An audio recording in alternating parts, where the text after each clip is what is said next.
Hello there, back at the Magic Kingdom today for a few fast passes, some food that I've been craving for a long time.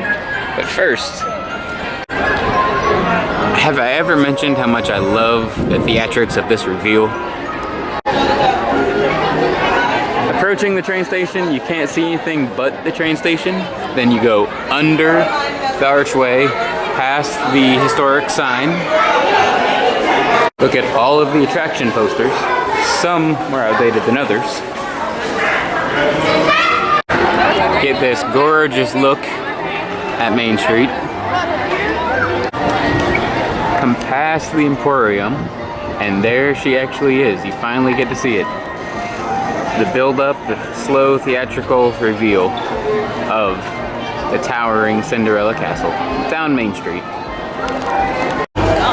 Now, the forced perspective going down all of Main Street really helps the reveal and the perspective of the castle itself. Now, when you're entering and walking down Main Street, the perspective makes it look like a much longer walk than it actually is. And at the end of a day, a walk back down Main Street towards the exit looks much shorter than it actually is, thanks to the forced perspective.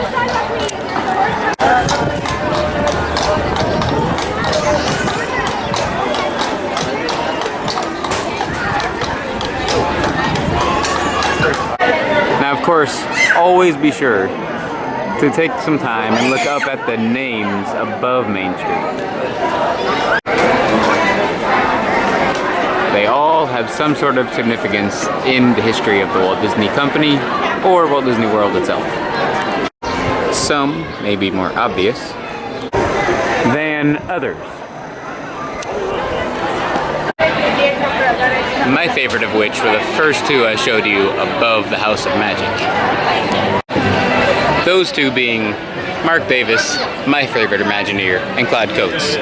Two men responsible for many of the illusions, hence why they're on the House of Magic, featured in Pirates of the Caribbean and Haunted Mansion and many other classic Disney attractions. And speaking of classic Disney, very easy to assume that the partner statue has been here since 1971. When in fact, the Blaine Gibson sculpted partner statue was put in Disneyland in 1993 and here in Disney World in 1995. Now, he sculpted a third one, but I'll let you figure out where that is. As you guys figure that out, I've got a fast pass to catch. And I got front row. I do love Space Mountain, but I miss the old speed ramps, so all that space travel really worked up an appetite. Oh, I've been craving this for months. After lunch in Liberty Square, I find it good to take a ride aboard the Liberty Belle. Well on its way to become a fine big city.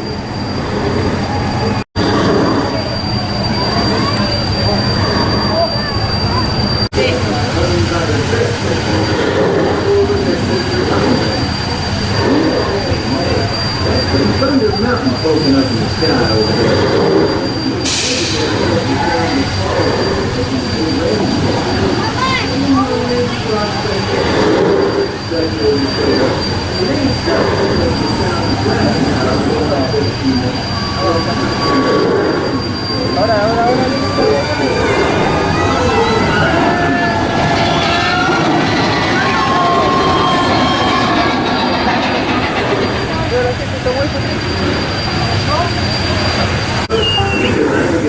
Wait a sec.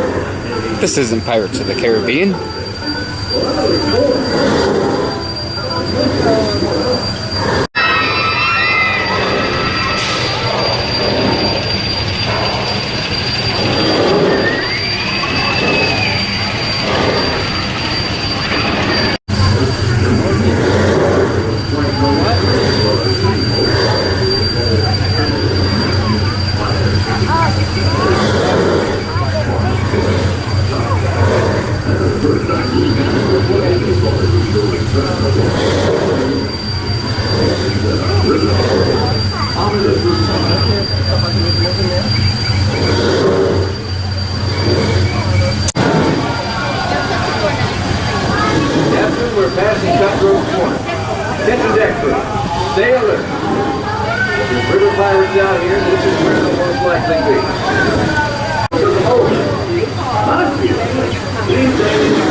Another successful journey around the rivers of America.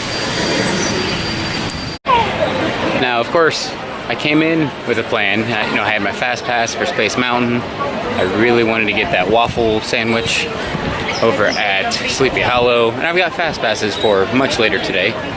One is going to be over at Peter Pan's Flight, and another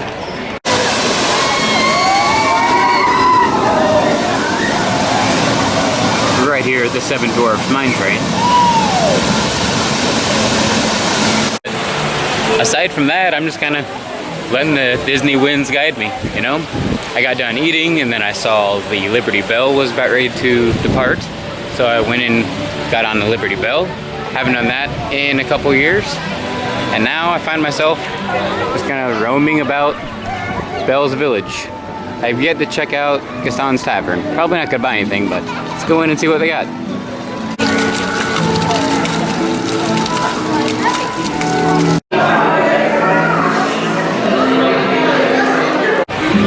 He really does use antlers in all of his decorating. So you know what I've said in previous videos about looking up and down. Over here by Ariel lies a reference to 20,000 Leagues Under the Sea, which used to sit right here. And the original vultures from the original 1980s Snow White's Scary Adventures Dark Ride. And in Storybook Circus, be sure to look down and look for peanuts all in the ground. The Disney winds have led me to the Magic Kingdom Walt Disney World Band.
Come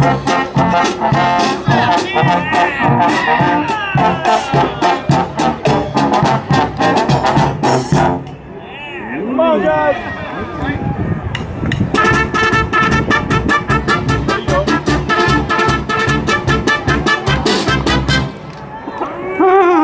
Hey guys, stop! Can't we just play this together? Yes, come on, come on. Line it up together. Win. Like that's gonna work somehow.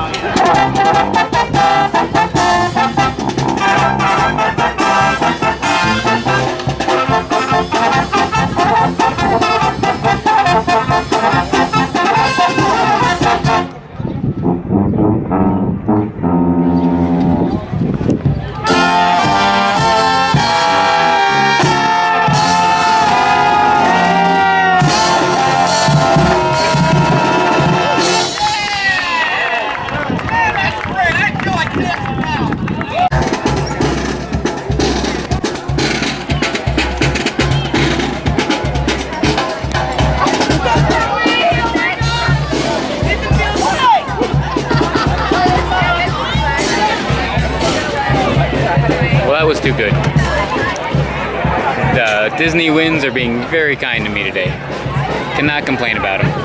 So kind to me, in fact, that I probably have to break today up into 2 parts. So if that's the case, that being said, until next time, I'll see you all a little later.